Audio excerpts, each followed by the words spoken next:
or I'm going to ask you some questions and see which taglines for music schools are more appealing to you. So, we'll do it, in groups of two. These are real taglines that I found on the internet. Okay, tagline one. You're a mom and you're looking on the internet and you're comparing two music schools.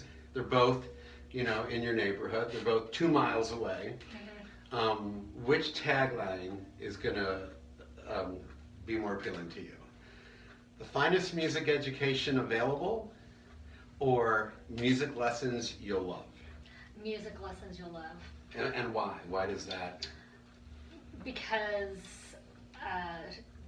from my perspective as a parent, I want my kid to enjoy what he's doing.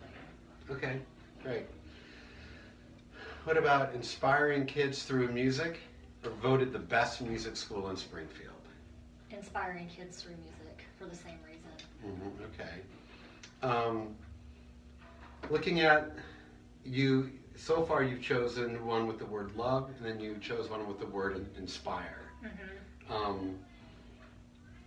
Is there something about that you find more appealing as opposed to the words finest and the best? Well, because from my perspective, I'm not looking for the finest or the best. I'm looking for a program that's going to keep him interested and keep him moving forward.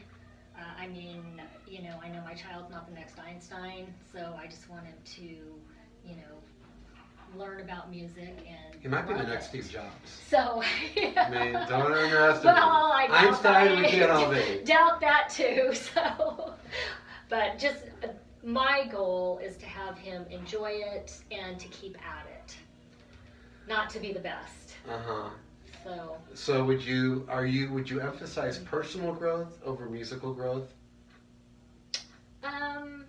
through the process of playing music? Probably. Is there a way that you as a parent can measure the personal growth or the musical growth? Like, what is it that you're looking for in Nicholas for you to get a sense of, this is really a good fit for him? Not the school, but just pursuing music.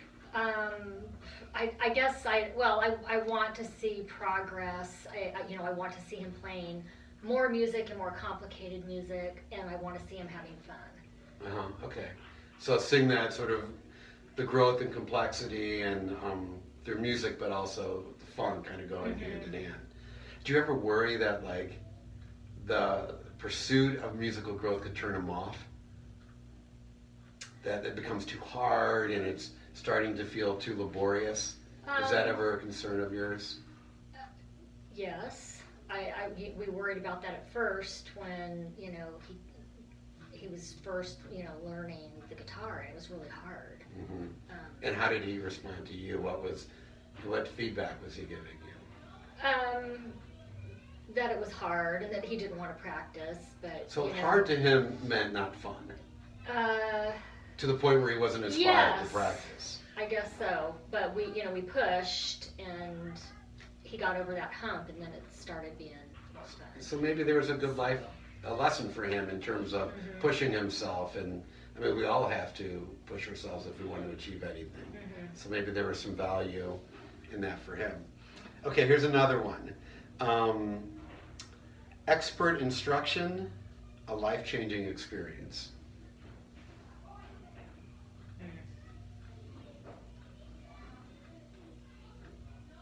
I don't know, I like both of those for different reasons. Tell me about why the declaration of expertise is attractive. Well, just because you want instructors that know what they're doing.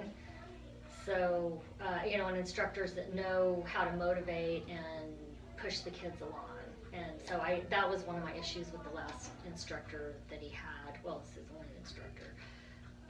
I wish that he would have pushed him a little more, and follow through. Like, there wasn't a lot of follow through as far as this is what you need to have done by the next lesson.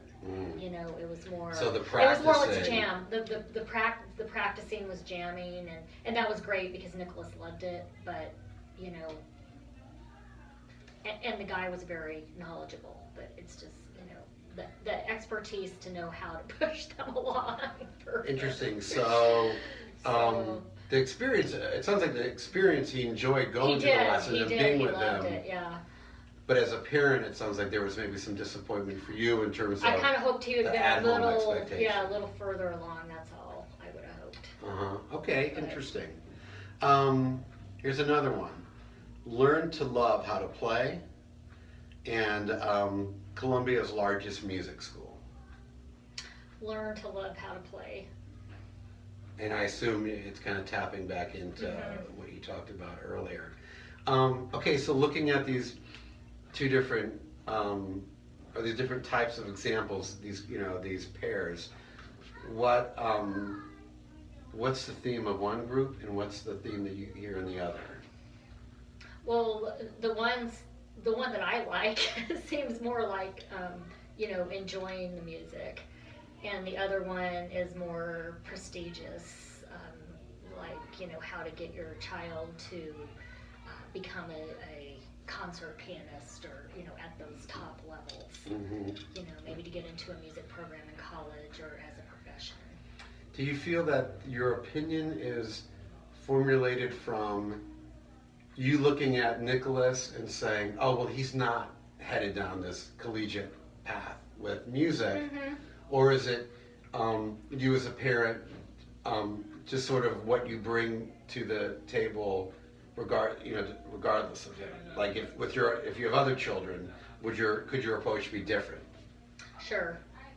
Yeah, I think it's really based on what I want for him. Do you And feel, what I think his, talent is, I guess.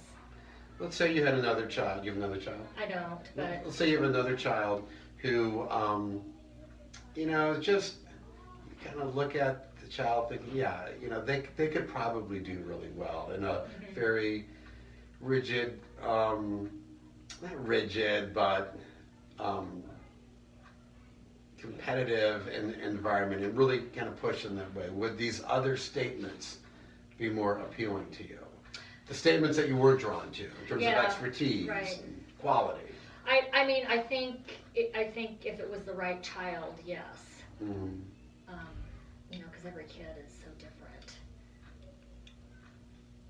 It would have to be the right kid, though. I mean, for most kids, I would be more likely to say, let's enjoy the music, let's learn about music. It'll help you with your academics and make you a broader person. Right. So, but that's just my philosophy. So, Yeah. Everybody else may be totally different. Do you think your response was more a philosophical response or an emotional response that you had hearing these examples? Philosophical, probably. Okay.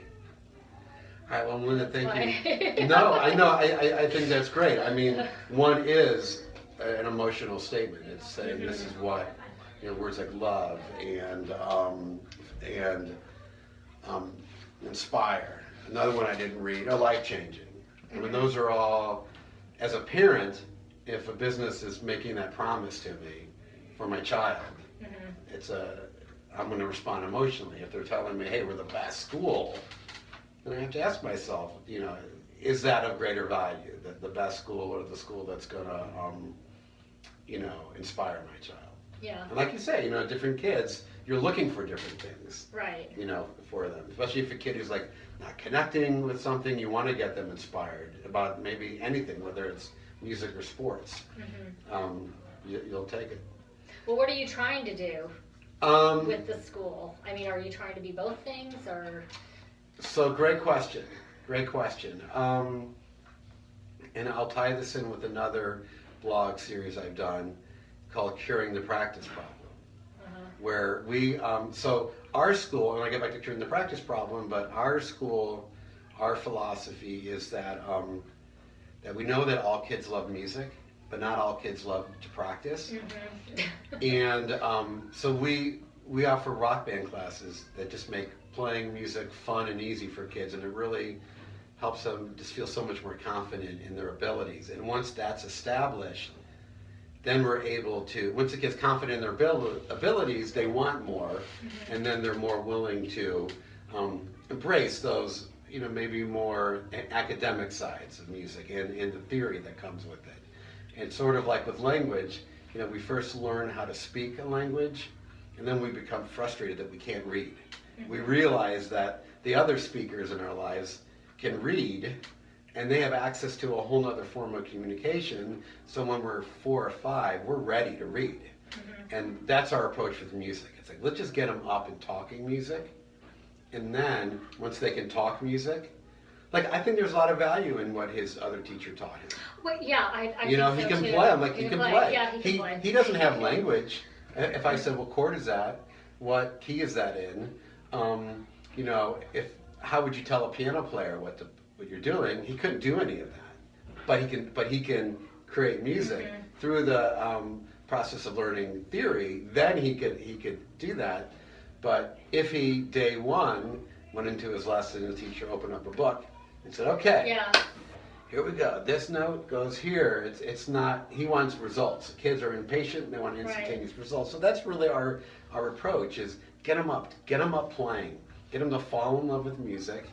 And then once they're there, it's like, okay, you want more music? Well, now we're going to open the book and we're going to dig into this. This is going to be a little bit more kind of focused, not as hands-on, not as instantaneous, but it's going to translate into instantaneous hands-on playing once you learn these skills. So that's really our approach. Okay. Whereas lessons are the end goal, not the starting point. Like, I'm sure in his band, I know most of those kids have never had lessons before, but they're up and they're playing, and they're kind of doing they're keeping it together. And you'll hear on Friday, like, oh yeah, they're executing the music correctly. The nice thing about